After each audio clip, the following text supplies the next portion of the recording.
Centralia School District sued after kindergartner was repeatedly isolated. This was on August 10th, 2023. The district reportedly sent reports to the wrong address and passed up multiple opportunities to disclose the isolations in person or over the phone, the complaint alleges. For a kindergarten with autism in Centralia, I believe that's in Washington State, a padded isolation room became a regular sight. Teachers locked him there, sometimes for nearly an hour, when they felt he disrupted class. Now, what I want to say here is the restraint and isolation is legal in all 50 states, typically if the child is a danger of himself, to himself or others. The problem that I have is who decides whether the child is a danger of himself or to himself or others, and who's getting training on this, and who determines this. Let's see. But school staff allegedly failed for months to tell his mother that they had been stowing him away while he was at school, according to a new complaint filed in the Lewis County Superior Court. Ashley Fitch said she found out by accident. One day in January 2022, a teacher at Oakview Elementary School made an offhanded remark about how they didn't have to lock the isolation room today with her son inside.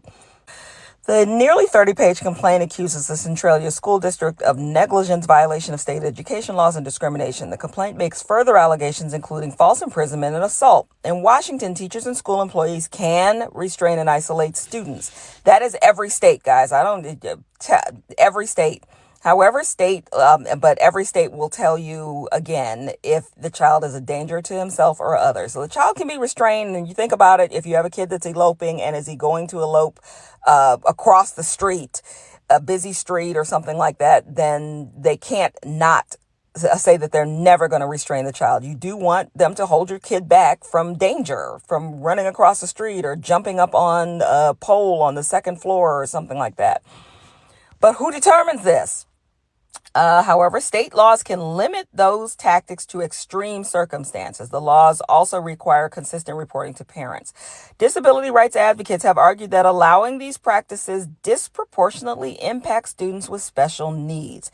This is because people do not understand the disability. They do not understand how to dysregulate the child when the child is overstimulated and things like that. They just don't understand, and they're not being trained how to do this. They've argued with lawmakers to ban them, contending they can inflict lifelong trauma. Fitch's son, referred to only as GF in the complaint, was a special education student at Oakview Elementary School. A Bellevue doctor in April diagnosed him with post-traumatic stress disorder, the complaint said. I might have to speed me speaking up. Attorney Whitney Hill represents Fitch and told OPB she draws a straight line between the diagnosis and GF's treatment at school. Absolutely direct correlation to the PTSD and how he was treated. The law is very clear. Restraint and isolation is legal in schools. However, you have to take steps once restraint and isolation happens, Hill said. In this case, it seemed like the restraint and isolation was out of control. You think? Centralia School District Superintendent Lisa Grant, of course, she declined to comment. Oh, God. Many of the details in the complaint. I hope she's not sleeping at night. I hope that she is up all night thinking about what she could have done better in her school system to help teachers understand that these kids are in distress when they have a disability and they are in need of, the teacher feels that they're in need of restraint and isolation, and what to do so that they don't have to do that. The complaint also uses reports that the district sent to Fitch. However, she didn't find the reports until later because the district reportedly sent them to an incorrect address. According to the complaint, school officials had concern about Fitch's son, then 5 years old, before he ever set foot on school grounds. Who is disclosing private information about kids before they even get to the school? Now, this can be done if the child has records that are public records and put out there in the public to see. Good morning, child of mine. In September 2021, Oakview's principal informed district officials that she did not want him enrolled. So the principal did not want him there before he even showed up. Both a previous teacher and his teacher noted the struggle with change, and he could have a temper. If that's all the evaluation said, then there's nothing, that really is a failure in the evaluation process.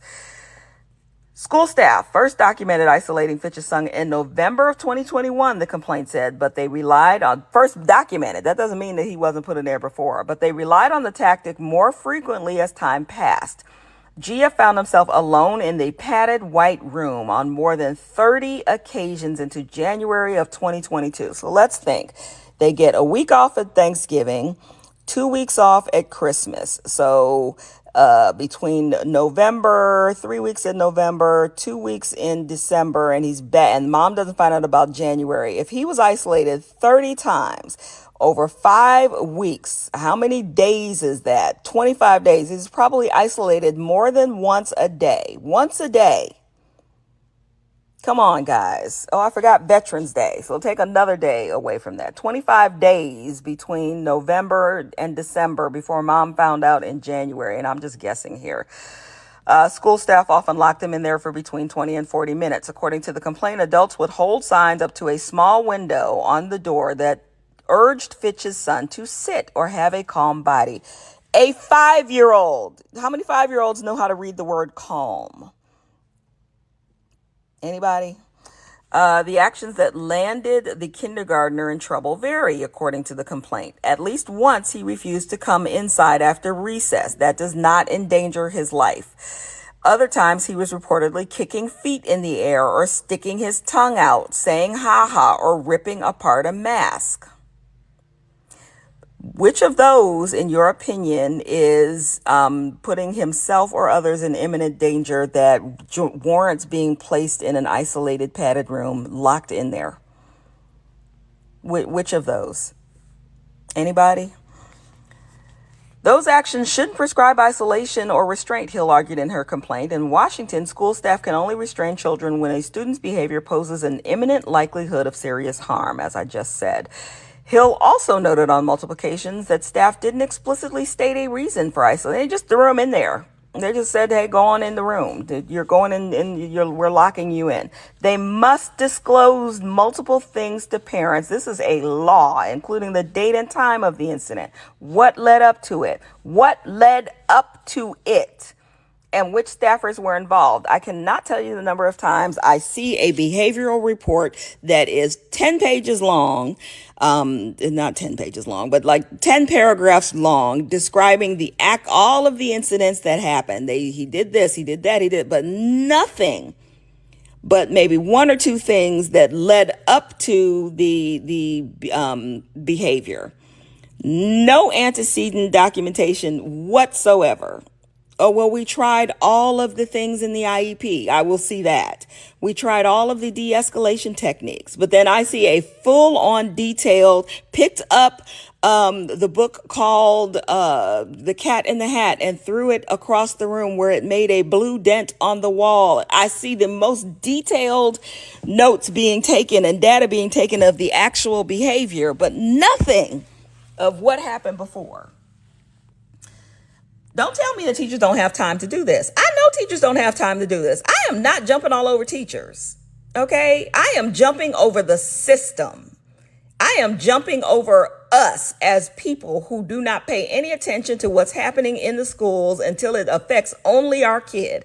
I am putting this on those of us who are voters, who are not paying any attention to who we're electing a school board, who don't even pick up a newspaper or look at the news to see whether or not Joe Blow, who is running for school board, has mentioned anything about special needs kids. So don't even come for me saying, well, the teachers don't have. I know the teachers don't have time. I know the teachers aren't paid enough. I'm not a teacher. And you couldn't pay me to be a teacher nowadays. I love teachers. Absolutely love teachers. I do not justify that. And I know the majority of teachers that are listening to this do not justify what that teacher did. I know that one bad teacher does not spoil an entire school of teachers who go to school with the express purpose of helping children. A special education teacher is not going to go to school to help disabled kids because she hates kids. So do not come for me.